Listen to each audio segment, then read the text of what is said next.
Salam aleykum. Bu farsunkalar zavoddan üstündə gələndə hələ indi açırıq. Bunların bir dənə vəziyyətinə bax qardaşım.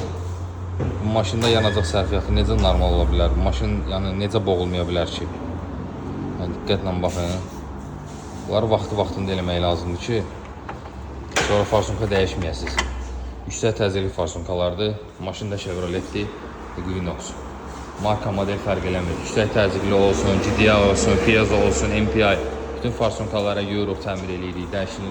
Dəyişilən lazım olur, dəyişilir. Zaslonka, injektor sistemi ilə bağlı bütün problemlər. 4 faranın kupe modelidir. Hal-hazırda diaqnostika eləyirik. Gözləyirik yekunlaşsın diaqnostikası. Baxaq görək problemi nədir. 2 motorlu kompresor. Bu qardaşın da şikayəti budur ki, maşının gedişatı zəifləyib, əvvəlki kimi getmir. İnşallah bunun da problemini aşkarlayıb aradan qaldıracaq.